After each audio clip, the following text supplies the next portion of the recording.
Hey man, it's I don't know what to do anymore. I'm at that stage where it feels like I'm about to kick my son out of my house. He's not doing what he's supposed to do, not doing his chores, grades aren't right, no money. It seems like whatever I do, there's nothing that'll motivate him to put himself in a position to succeed, you know what I'm saying? And that's the stage that I feel like I'm at right now with Roddy Ricch. Now, a lot of the time I'll skip out on albums, plenty of reviews that I could have done but have not, simply because I didn't feel anything about the record. And I feel myself feeling that way about far too many records nowadays. And I hate using that term as someone who's also getting older. I don't like saying nowadays. Nowadays seems to generalize too much creativity that's coming out of the space right now. So I don't want to say that, but at least from the mainstream point of view, they're not really giving you any other choice but to look elsewhere for content, entertainment, or musical talent to any degree. Hearing something like Feed the Streets and then still starving after you listen to the album is the most demoralizing thing to hear and see coming from the mainstream. It just is. Records like this just come and go. They're nothing records. They're the equivalent of what Drake would say is good on mute. I wouldn't even call it background music. In Roddy Ricch's case with this new record, it just doesn't do a thing. And Roddy, again, is not a bad artist, but if there's anything that I hate more, it's an artist who's just boring, an artist who's just there making music, and that music ultimately ends up going nowhere, into this pit of nothingness, into this empty void where people can say you have a collection of songs or you have a body of work, but it doesn't amount to anything. Roddy Ricch's music at this point just feels like jumping into a ball pit. All his songs are scattered all across the entire field, and that's all you're seeing. No variation or change in size, just different colors to mask the fact that they're all the exact same thing. But speaking of balls, a word from our sponsor. I bet you're wondering what's in this box. You're not? I'm going to tell you anyway. Manscaped decided to cosplay as Santa Claus this year and bless me with their new performance package. For my package. Jingle bells, more like jingle balls.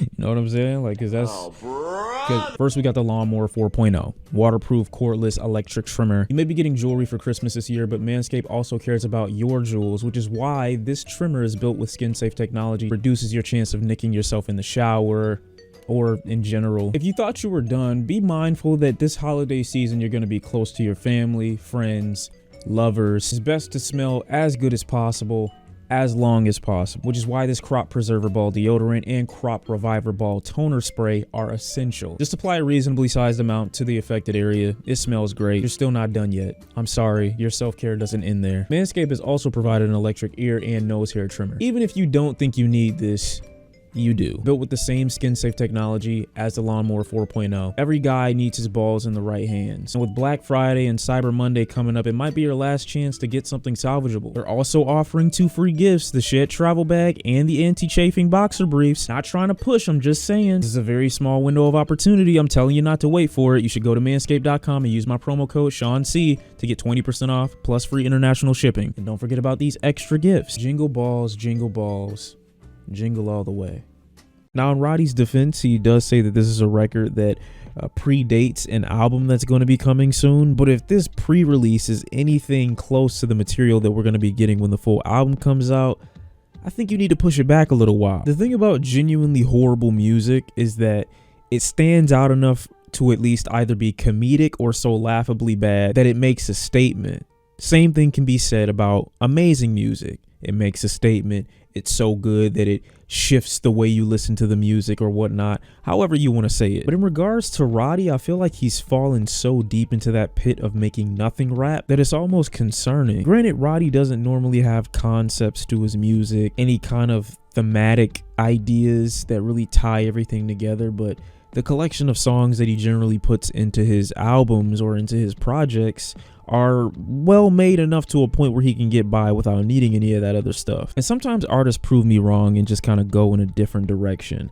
I wasn't a huge fan of the material that Uzi was putting out for a little while, but he shifted directions and made a bit of a dance-centric cut that ended up going viral. Sometimes a change in direction is all that's needed. And the reason I feel the need to say something in this regard for Roddy Ricch is because I don't want this to be the foundation upon which he builds his next record, the foundation upon which he builds his next album. Many times on this album, it feels like he's trying to fit too much into one particular verse to a point where it almost makes his delivery come off lazy and exhausted by the time he's done with a bar. It doesn't leave him in a position to give much energy to the verse that he's spitting. So he comes off as far less enthusiastic than he used to when he was making music just 2 years ago. It feels like he's rushing through his songs almost to, in essence, feed the streets. And you all know when you make food too fast and you cook the outside, the inside doesn't end up being done. So guess what? No nutritional value. Niggas who eat your food end up sick. Nobody's coming back to see you for Thanksgiving ever again.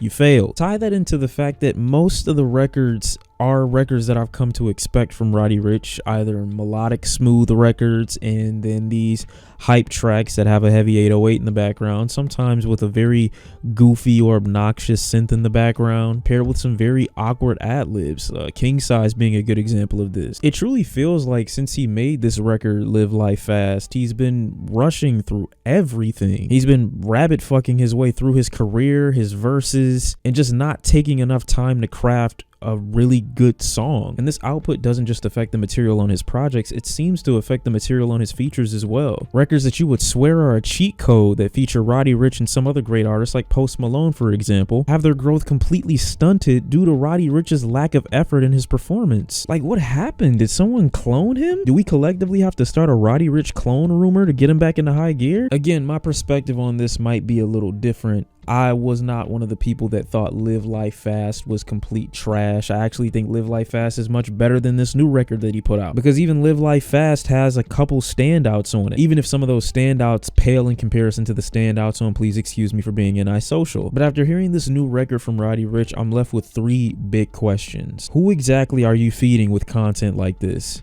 Music like this? Effort like this? Who's getting fed? It's not the streets, it's not me, it's not your fan base, it's barely you. 2, why are you rushing through your music? Whoever you pray to, whatever you do, whatever you believe in, let's hope and pray that we all make it to tomorrow. But there's nothing stopping you from taking that extra couple days, weeks to make a better song that might make you force that album down from 15 tracks to 9. 3, what do you want people to know? I feel so often when artists get to the level that Roddy Ricch is or was, it's so easy to live behind the smoke and mirrors. It's so easy to live behind that veil that you put up through your music that you ultimately find yourself at a destination where you have nothing to say, nothing to talk about, no perspective, no personality for people to attach themselves to. Void of all these things, accompanied with you rushing through your music, will leave people ultimately feeling like they're listening to nothing. And that's what I feel like I'm currently listening to from Roddy Ricch. Nothing. The artist. Music that exists, and that is all.